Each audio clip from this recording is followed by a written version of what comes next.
விழிக்குத் துணை திருமென்மலர்பாதங்கள் மெய்மை கொன்றா மொழிக்குத் துணை முருகா எனும் நாமங்கள் முன்பு செய்த பழிக்குத் துணை அவன் பன்னிரு தோளும் பயந்த தனி வழிக்குத் துணை வடிவேலும் செங்கோடன் மயூரமுமே. வெற்றிவேல் முருகனுக்கரோஹரா, ஞானவேல் கந்தனுக்கரோஹரா, குன்றத்தூர் குமரனுக்கரோஹரா. சுப்பிரமணியர் என்ற பெயருக்கு ஞானத்தை தன் அடியவர்களுக்கு அருள்பவன் என்று அர்த்தமாகும். முருகப்பெருமான் ஞான வடிவமாக திகழ்வதாக கருதப்படுகிறது. அப்படிப்பட்ட முருகனை நாம் நினைத்தால் ஞானம் கைகூடும், கவலைகள் தீரும், வினைகளும் பயமும் நீங்கும். தமிழகத்திலேயே வடதிசை நோக்கி குன்றின் மீது அமர்ந்திருக்கும் ஒரே திருத்தலம்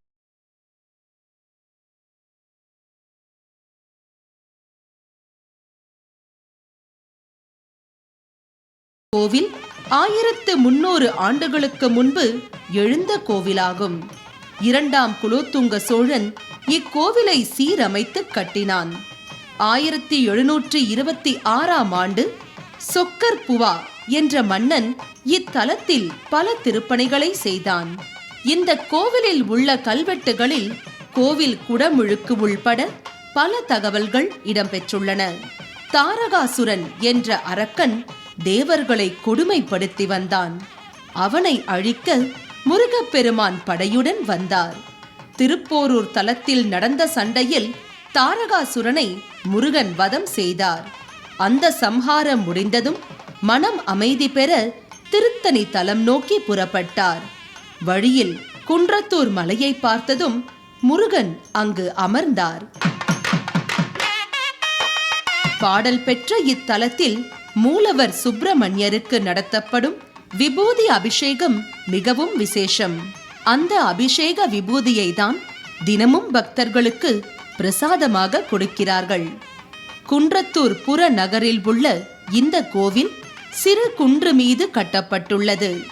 சிறு மண்டபத்தில் தொடங்கி 83 படிகள் ஏறிச் சென்றால்தான் கோவிலை அடைய முடியும். மலை ஏறும் வழியில் வலஞ்சுழி விநாயகர் உள்ளார். மறக்காமல் அவரை வணங்கிவிட்டு படி ஏறுங்கள். வலஞ்சுழி விநாயகர் உள்ள இடத்தில் இருந்து கோவிலை பார்த்தால் மிகவும் அழகாக இருக்கும். ஆலயத்தின் முகப்பு தோற்றம் கம்பீரமாக தெரியும். வேகமாக ஏறினால் விரைவில் கோவிலை சென்று சேர்ந்து விடலாம். கோவிலினுள் நுழைந்ததும் கொடிமரத்தை காணலாம். அந்த கொடிமரத்தில் கலைத்திறனுடன் சிற்பங்கள் உள்ளன. அதை உன்னிப்பாக பார்த்தால் அந்த சிற்பங்களை ரசிக்கலாம். முருகன், தெய்வானை, வள்ளி ஆகிய 3 பேரும் சேர்ந்து இருந்தாலும் வெளியில் நின்று பார்க்கும் போது மூவரையும் ஒரு சேர தரிசனம் செய்ய முடியாது. அதற்கு ஏற்ப கருவறையும் சிலைகள் அமைப்பும் உள்ளன. கருவறை வாசலில் ஒரு பக்கம் நின்று பார்த்தால் முருகனையும் வள்ளியையும் மட்டும் இணைந்து பார்க்கலாம். அப்போது தெய்வானை தெரியாது. மற்றொரு பக்கத்தில் நின்று பார்த்தால் முருகனையும் தெய்வானையையும் பார்க்கலாம். அங்கு வள்ளி தெரிய மாட்டார். வாசலில் நேருக்கு நேர் நின்றால் நிச்சயமாக மூவரையும் ஒரு சேர தரிசிக்க முடியாது. முருகரை மட்டும் பார்க்க முடியும். அப்போது முருகனின் முகத்தை பார்த்தால் மிக மிக அழகாக இருக்கும். கண் குளிர அவரை வழிபட வேண்டும். திருமணத் தடை உள்ளவர்கள் அதிக அளவில் இங்கு வந்து வேண்டிக் கொள்கிறார்கள். மூலவரை தரிசனம் செய்த பிறகு கோவிலை வலம் வரலாம். முருகன் சன்னதி கோஷ்டத்தில் தட்சிணாமூர்த்தி, விஷ்ணு துர்க்கை உள்ளனர். கோவில் பிரகாரத்தில் காசி விஸ்வநாதர், விசாலாட்சி, பைரவர், நாகர், நவக்கிரக சன்னதிகள் அமைந்துள்ளன. மண்டபத்தின் ஓரத்தில் உள்ள அரச மரத்தடியில் நாகலிங்கேஸ்வரர் உள்ளார். அந்த அரச மரத்து கிளைகளில் பக்தர்கள் குழந்தை வரம் வேண்டி தொட்டில்கள் கட்டியுள்ளனர். இதன் மூலம் குழந்தை வரம் பெற்றவர்கள் ஏராளம்.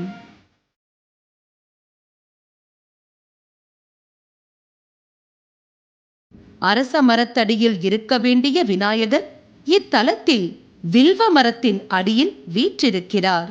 இதனால் இவரது பெயர் வில்வ விநாயகர் என்பதாகும். இவரை வழிபட்டால் சகல கலைகளிலும் தேர்ச்சி பெறலாம். இத்தலத்தில் முருகன் வடக்கு திசை நோக்கி அமர்ந்திருப்பது மிக மிக விசேஷமாக கருதப்படுகிறது. ஏனெனில் முருகன் வடதிசை நோக்கி இருக்கும் ஒரே தலம் தமிழ்நாட்டில் குன்றத்தூர் மட்டுமே என்பது குறிப்பிடத்தக்கது.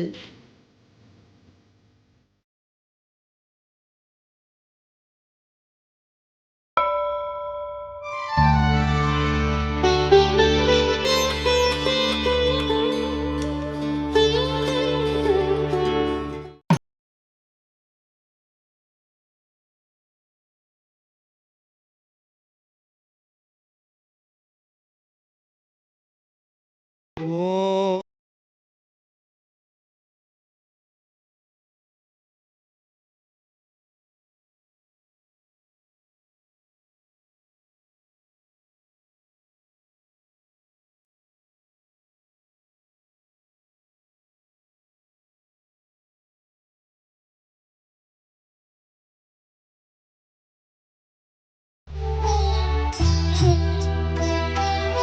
ஆராதி ஆராதி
குமரா.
பிரார்த்தனை ஸ்தலமாக விளங்கும் இக்குன்றத்தூரிலே திருமுருகப் பெருமான் குழந்தை பேறு, மக்கட்பேறு, பெரும் செல்வம் 16 செல்வங்களும் பேறுகளும் பெற்று பெருவாழ்வு வாழ்வ முருகப்பெருமான் அருள் பாலிக்கின்றார். இத்திருத்தலத்திலே சித்திரை மாதம் தமிழ் முதல் நாள் தமிழ் புத்தாண்டானது சிறப்பாக நடைபெறுகின்றது. வைகாசி மாதத்திலே வைகாசி விசாகம், புரட்டாசி மாதத்திலே நவராத்திரி பெருவிழாவும், ஐப்பசி மாதத்திலே 6 நாள் கந்தசஷ்டி லட்சார்ச்சனை விழாவும், 7ஆம் நாள் திருக்கல்யாண வைபவமும் நடைபெறுகிறது. கார்த்திகை மாதத்திலே திருவண்ணாமலையைப் போல் இக்குன்றின் மீது மகாதீபம் ஏற்றப்படுகிறது. மார்கழி மாதத்திலே ஆங்கில புத்தாண்டும் அதை ஒட்டி திருப்புகழ் திருப்படி விழாவும் நடைபெறுகிறது. தை மாதத்திலே தைப்பூச விழாவானது எல்லா அழகு குட்டி பால் காவடி கொண்டு முருகப்பெருமானை அனைத்து பக்தர்களும் தரிசனம் பெற்று பெரும் பேறு அடைகின்றனர்.